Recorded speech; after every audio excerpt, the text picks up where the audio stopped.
Bienvenue au Café de la Vérité. Et ben, on a encore la joie d'avoir Yvon avec nous. Puis Yvon a un gros, très bon message sur la fidélité de Dieu. Fait qu'Yvon, je te laisse nous partager cette étude que tu as pour nous. Quand je parle de la fidélité de Dieu, je veux dire par là aussi que Dieu, il a fait des promesses. Dans l'Ancien Testament, on voit souvent Dieu faire des promesses, mais est-ce que ces promesses-là ont eu leur accomplissement? Il y en a, oui, mais il y en a plusieurs qui vont avoir leur accomplissement dans le futur. Puis il y a de ces promesses-là qui s'adressent à nous, puis il y a de ces promesses-là qui s'adressent au peuple d'Israël. Puis j'ai découvert que dans ces promesses-là, il y a même des promesses qu'on va vivre ensemble avec le peuple d'Israël. Alors, c'est un peu ça que je veux vous partager ce matin avec des versets. Puis, quand Dieu faisait des promesses, on s'est vu cette semaine, on est allé dans une réunion, et puis je te partageais ça, comment est-ce que Dieu, ou plutôt ces hommes-là, puis ça n'a pas changé, c'était quoi le principe qui faisait que ces hommes-là mettaient leur confiance en Dieu? C'était le principe de la foi. Alors, on vous dit souvent que la Bible, c'est un livre qui est fascinant. Puis c'est vrai. Puis ce livre nous apprend des principes fondamentaux sur la vie. C'est pour ça que souvent, on vous encourage à prendre la Bible, à aller même vérifier les versets qu'on vous dit. Ça arrive des fois qu'on fait des erreurs sur les versets. On est humain comme tout le monde. Mais un de ces principes, c'est le principe de la foi. Dans l'Épître aux Romains, chapitre 10 au verset 17, ça nous dit « Ainsi, la foi vient de ce qu'on entend, puis ce qu'on entend vient de la parole de Christ. » Dans l'Épître aux Hébreux, il y a un chapitre qui est formidable. C'est le chapitre 11. On l'appelle tous le chapitre de la foi. Dans la version Louis II, ça nous dit « Or, la foi est une ferme assurance des choses qu'on espère et une démonstration de celles qu'on ne voit pas. » Donc, c'est quelque chose qui est ferme. C'est une ferme assurance, puis c'est une démonstration. Mais bien des fois, la démonstration va venir plus tard. Ce qui est fascinant dans tout l'ensemble du chapitre 11, c'est que ça nous donne un résumé de ce que il y a plusieurs noms qui sont mentionnés là, puis ça c'est une liste exhaustive. Il parle des principaux personnages qu'on connaît au niveau de la Bible, parce qu'il y en a plusieurs autres. Ça nous donne un aperçu de ce qu'ils ont vécu dans et par la foi en Dieu et en ses promesses. Alors, considérons les deux derniers versets, c'est-à-dire la fin du chapitre 11. Parce que rentrer en détail là-dessus, puis on vous encourage pas juste à lire la Bible, pas juste le chapitre 11, mais lire toute la Bible au complet. Vous allez découvrir des choses formidables. Et puis, si c'est la première fois qu'on vous dit de lire la Bible, commencez par le Nouveau Testament. Vous allez découvrir votre salut là-dedans. Et après ça, vous allez pouvoir voir des lectures fascinantes dans l'Ancien Testament. Mais la fin du chapitre 11, c'est les versets 39 et 40 qui nous parlent de ceux qui ont été mentionnés, les pères de la foi. Il dit tous ceux-là qui avaient reçu par leur foi, ça le dit bien, c'est par leur foi, ils ont reçu un bon témoignage, ils n'ont pas obtenu ce qui leur avait été promis. Oups! Il y avait la foi, mais pourtant, ils n'ont pas rien obtenu. Mais, et Dieu avait en vue quelque chose de meilleur pour qui? Pour nous. C'est surprenant, on parle d'eux autres, puis ça nous dit que Dieu a quelque chose de meilleur en vue pour nous, afin qu'ils ne parviennent pas sans nous à la perfection. Oh, ça veut dire qu'on va avoir, en d'autres mots, on va vivre tous ensemble les promesses de Dieu. Puis on va les vivre parce que, ça dit bien, afin qu'ils ne parviennent pas sans nous. Ça veut dire qu'à quelque part, mais qu'on se retrouve, Puis où est-ce qu'on va se retrouver? Bien, le Seigneur, c'est ça qu'il a enseigné à ses disciples. Puis, j'écoutais un message cette semaine, puis ça m'a fait réaliser une chose. Puis bien des fois, tu sais, on lit Alain, puis des fois, il y a des choses qu'on ne pense pas. Acte 1, verset 3, puis je vais vous le dire, le petit commentaire. C'est le Seigneur Jésus, il dit, car c'est aussi à eux, c'est-à-dire avec les disciples, qu'avec plusieurs preuves, il se présentait vivant après avoir souffert. Il leur apparut pendant 40 jours en parlant, c'est là, en parlant de ce qui concerne le royaume de Dieu. Donc, ici, là, le commentaire que j'avais vu dans un des messages, c'est que l'auteur, il dit, ce qui est remarquable là-dedans, c'est que les 40 jours que le Seigneur Jésus a passé à enseigner des choses qui concernaient le royaume de Dieu. Le royaume de Dieu, c'est pour le futur. Mais il dit, là, c'était plus Jésus comme étant celui qui venait pour mourir pour les péchés. Non, tout était accompli, mais là, c'était Jésus avec son corps glorifié qui s'adressait aux disciples. C'est la première fois que je m'arrêtais pour réaliser ça, que quand on part du livre des Actes, puis qu'on s'en va jusqu'à l'Apocalypse, puis que les disciples, l'apôtre Paul, Pierre, Jean, etc., qui nous parlent de Jésus, ils nous mentionnent tout Jésus dans son corps glorifié. Ils ne parlent plus de Jésus homme, mais Jésus, le Fils de Dieu. Oui. Donc, le roi des rois. Yes. Donc, c'est dans ce royaume qu'avec eux, on va non seulement le vivre, mais aussi voir les promesses de Dieu. Alors, en voici quelques exemples. Abraham. Et ça, je vous encourage à aller... toi, je vais t'envoyer dans Genèse 15. On vous encourage à aller lire des passages. On n'a pas le temps de toutes les citer, mais Abraham a été appelé, selon l'Épître aux Romains, dans le chapitre 4, les versets 16 et 17, Abraham est appelé le père de la foi. Bon, le père de la foi, parce qu'il y a eu des promesses, puis il a cru dans ces promesses-là. Chapitre 15, les versets 5 et 6. OK, au verset 5. Il le mena dehors et dit, contemple donc le ciel et compte les étoiles. Si tu peux les compter, il ajouta, telle sera ta descendance. Au verset 6, Abraham crut. Et là, c'est important. Oui, la foi, c'est de croire. Oui. Il crut en l'Éternel qui lui compta comme justice. Bon. Alors, Dieu dit à Abraham, il dit, je te fais une promesse. Puis il dit, pour te prouver ma promesse, il dit, je t'emmène dehors. Puis il dit, lève les yeux, il dit, contemple le ciel. Ça veut dire, regarde en haut. Quand il dit ça, c'est qu'il dit à Abraham, il dit, vois-tu, il dit, moi je te fais une promesse, ta postérité va être comme les étoiles du ciel. Ça veut dire que Dieu attire son attention où? Comme nous, sur le fait que les bénédictions viennent de où? Les bénédictions, ils viennent d'en haut. Puis, dans Genèse 22 au verset 17. Genèse 22 au verset 17. Ça nous dit, « Je te bénirai certainement et je multiplierai ta postérité comme les étoiles des cieux. » Donc, il renouvelle encore là, sa promesse. Et en plus de ça, il dit, « Comme le sable qui est sur le bord de la mer, et ta postérité possédera la porte de ses ennemis. » Donc, on voit ici que Dieu fait des promesses à Abraham concernant une postérité. Puis, il dit bien, il dit, ça va être pareil comme je t'ai fait la première fois. Ta postérité va être comme les étoiles des cieux.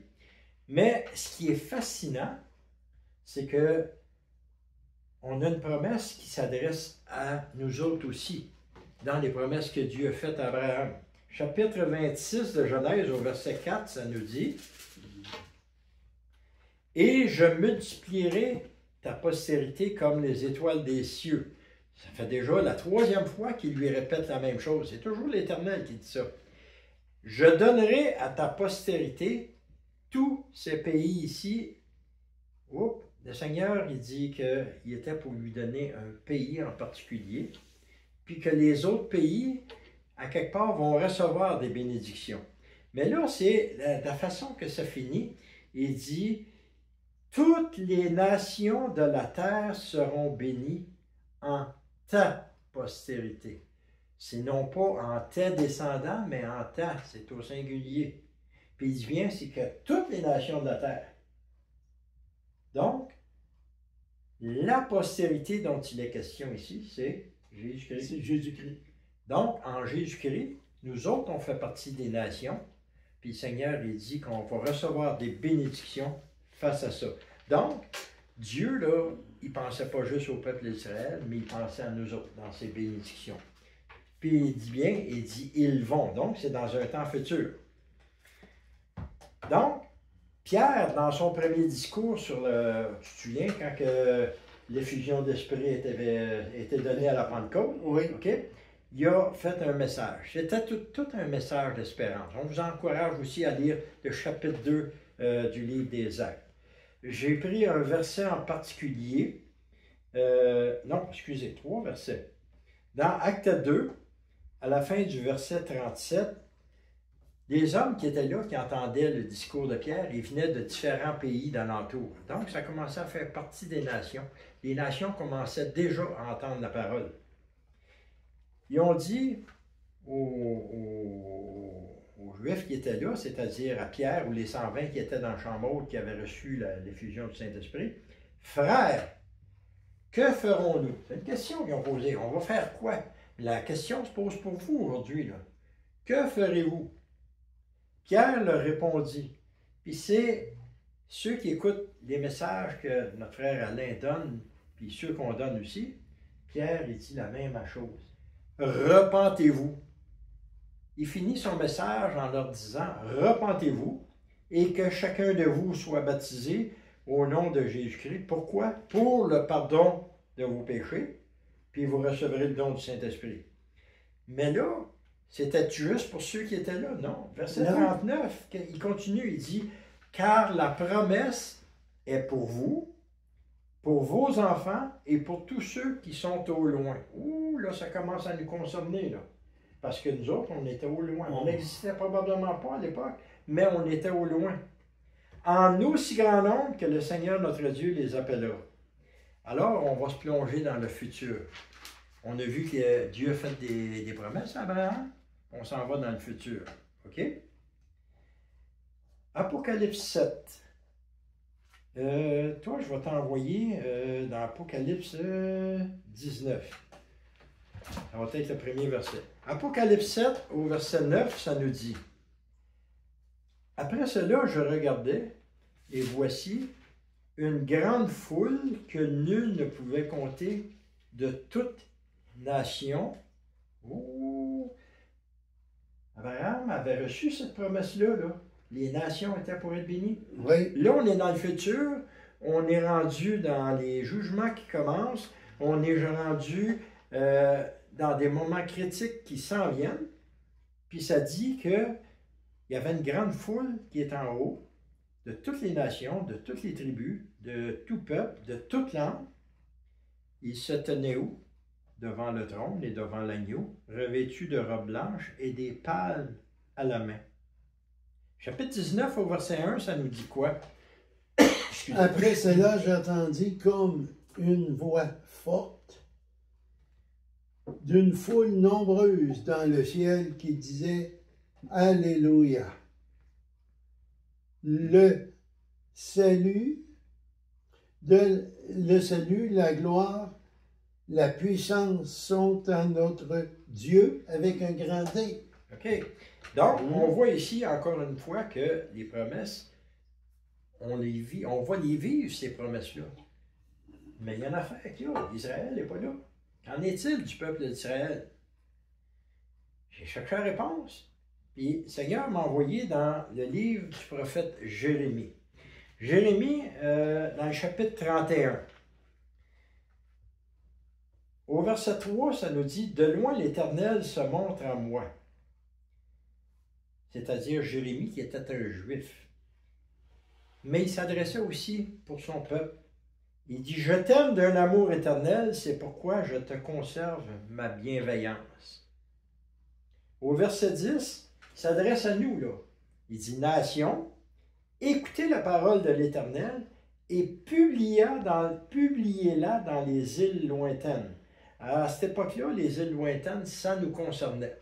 Ça concernait aussi les pays d'Europe qui n'avaient pas été atteints encore par l'Évangile.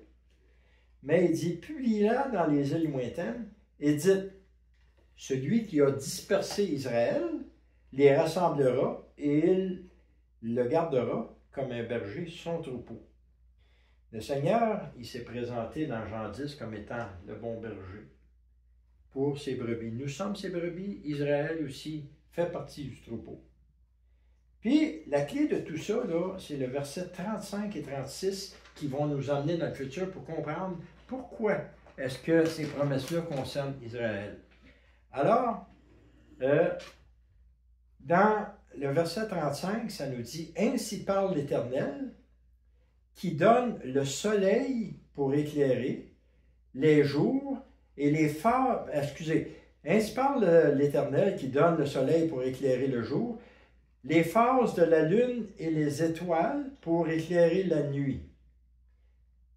Si vous voulez voir ces choses-là, pour les concrétiser, allez vérifier dans Genèse 1, les versets 14 à 18, et vous allez voir que Dieu, c'est lui qui a créé le soleil, la lune, les étoiles, puis il donne les raisons. Il continue en disant, celui qui soulève la mer et fait mugir ses flots, lui dont le nom est l'Éternel des armées. Fait que quand vous voyez des tsunamis ou des choses de même, c'est Dieu qui soulève ça. Puis comment est-ce qu'on peut en avoir la confirmation? Allez vérifier dans le livre de Job.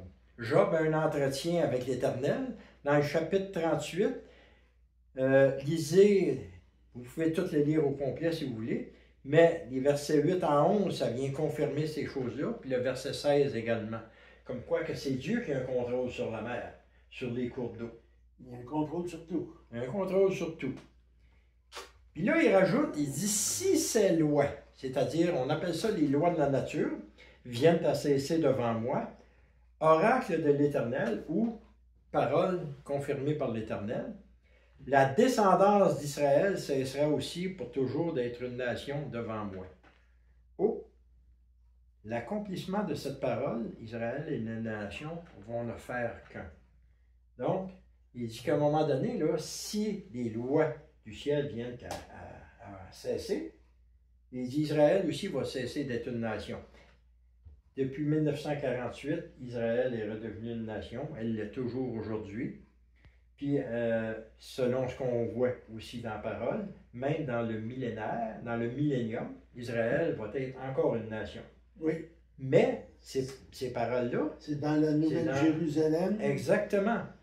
Alors, on va aller vérifier si les paroles de Jérémie se confirment dans Apocalypse 22. Ça, c'est le dernier livre de la Bible. 22, c'est le dernier chapitre, je ne me trompe pas. Bon. On ne lira pas tout au complet, mais je vous encourage. Toi, tu vas me lire le verset 1. Puis je vous encourage à lire le chapitre 22. À aller voir, je vais vous donner les versets. Puis Alain va nous lire après ça un passage. Je vous encourage à lire les versets 1, les versets 9, 10 et 22. Donc, vas-y avec le verset 1. Il me montra le fleuve d'eau de la vie, limpide comme du cristal, qui sortait du trône de Dieu et de l'agneau. Donc, on se retrouve dans la Jérusalem céleste. Il y a un beau fleuve qui sort, limpide. Il n'y a aucun fleuve à l'heure sur la terre qui est aussi limpide que ça. Puis, ça sort de où? Du trône de Dieu et de l'agneau. Donc, on voit que lorsque Dieu parle, c'est le Dieu Tout-Puissant qui est sur le trône, puis Dieu, puis Jésus, on le sait que c'est la même personne. Donc, ils sont sur le trône. Maintenant, Quand je vous dis, ça confirme les paroles que le prophète Jérémie a eues. Le verset 23. Le verset 23 nous dit, « La ville n'a besoin ni du soleil, ni de la lune pour y briller, car la gloire de Dieu l'éclaire et l'agneau est son flambeau. » Oh! Attends, c'est-tu... Non, excusez, ça c'est... Voyez-vous, regarde, on en fait des petites erreurs. C'est le chapitre 21, verset 23. Oui. C'est bon de vérifier. Dans le chapitre 21, il dit, il n'y a plus besoin de la lune, il n'y a plus besoin des étoiles. Qu'est-ce qu'il avait dit, le prophète Jérémie? Il dit, lorsque le soleil, la lune et les étoiles vont cesser, Israël va cesser d'être une nation.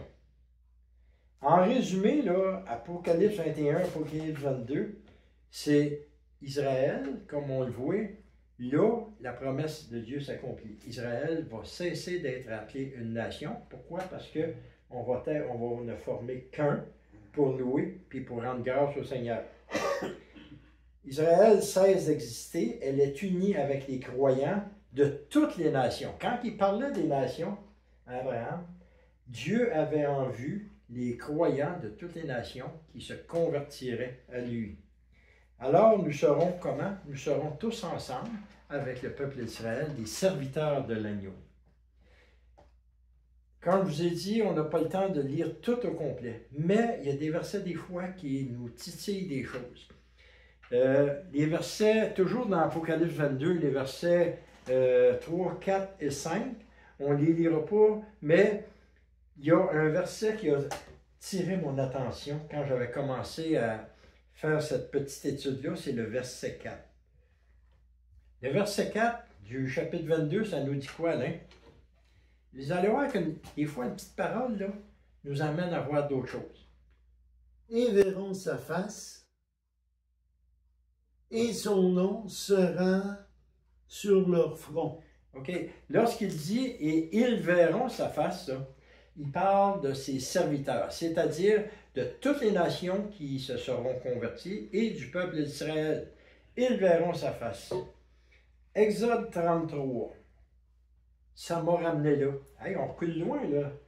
On est rendu avec Moïse. Oui. Ceux qui ont une connaissance de la parole, c'est Moïse, à un moment donné, il a reçu les tables de la loi, puis il a fait une demande à Dieu. Il dit, j'aimerais ça, il dit, dans le chapitre 33 du livre de l'Exode, la requête qu'il a faite, il dit, fais-moi voir ta gloire. Verset 19, il dit, l'Éternel a répondu, il dit, je ferai passer devant ta face toute ma bonté, et je proclamerai devant toi le nom de l'Éternel. Je fais grâce à qui je fais grâce, et j'ai compassion de qui j'ai compassion. Puis au verset 20, c'est là que ça m'a titillé. Et il ajouta, tu ne pourras pas voir ma face, car l'homme ne peut me voir et vivre. Donc, Dieu avait dit à Moïse, l'homme, c'est pas juste l'homme Moïse, c'est tout homme ne peut pas voir la face de Dieu et vivre. Mais là, dans Apocalypse 22, ça nous dit qu'on va voir sa face. Sauf que l'homme oui. va avoir un nouveau corps. Et ce corps, ça ne sera plus un corps de pécheur, mais un corps parfait. Un corps glorifié. Glorifié par le sacrifice de Jésus à la croix. Et c'est pour ça que là, nous allons vivre avec lui pour l'éternité. Oui. Puis ce corps-là, ceux qui veulent vérifier comment est-ce qu'il va être changé, lisez l'Épître aux Corinthiens, 1 Corinthiens, chapitre 15, je pense à partir du verset 49 jusqu'à la fin, vous allez voir que notre corps de chair va être transformé lorsque le Seigneur va venir nous chercher en un instant, en un clin d'œil. Et là, à ce moment-là, on part à la rencontre du Seigneur, puis on s'en va vivre toutes les promesses qui n'ont pas eu leur accomplissement dans l'Ancien Testament et même dans le Nouveau Testament, on va les vivre à ce moment-là dans les cieux. Alors, c'est une espérance que Dieu nous donne au travers de ça. Donc, partout dans le monde, les gens, ils ont des pièces d'identité. Ils ont des passeports. Mais, toi, si tu te repens, si tu te reconnais pécheur, si tu reconnais que Jésus-Christ est mort sur la croix pour tes péchés, cela va t'amener où? À sa plus grande promesse. La plus grande promesse de Dieu, c'est la vie éternelle dans sa présence. À ce moment-là, qu'est-ce qui va arriver? Ses serviteurs verront sa face et son nom sera sur leur front. Alors, il va y avoir juste une seule carte d'identité ou une pièce d'identité pour tous, autant pour les Juifs que pour nous autres. Alors, si vous voulez avoir cette pièce d'identité que Dieu vous a promis, vous n'avez qu'une chose à faire. Comme Pierre le disait, repentez-vous, croyez au sacrifice de Jésus-Christ, puis un jour, vous allez voir les promesses de Dieu qui vont s'accomplir pour vous, parce que Dieu a toujours tenu ses promesses. Là-dessus, bonne réflexion. Vous savez, c'est simple. Dieu fait ça facile pour que tous puissent venir à lui. Pour que tous puissent passer l'éternité en sa présence. Oui. Comme Yvon disait, reconnaissez que vous êtes pécheurs et reconnaissez que Christ est le seul chemin. Il a dit à la Samaritaine, celui qui boira de mon eau n'aura plus jamais soif. Ouais. On voit dans l'Apocalypse que l'eau descend du trône de Dieu. Buvez cette eau. Repentez-vous, le temps presse. Oui. Les promesses, les prophéties se réalisent devant nous maintenant. Repentez-vous. Parce qu'il disait, dans Jean 4, justement, tu parlais de ça, il dit, l'eau que je lui donnerai deviendra en lui une source d'eau vive qui jaillira jusque dans l'éternité. Et voilà. Dieu a toujours confirmé sa promesse au travers de sa parole. Alors, que voulez-vous? L'éternité avec nous au ciel ou en enfer? C'est votre choix que vous avez maintenant. Sur cela, mettez un pouce en l'air, partagez et que l'Éternel vous bénisse.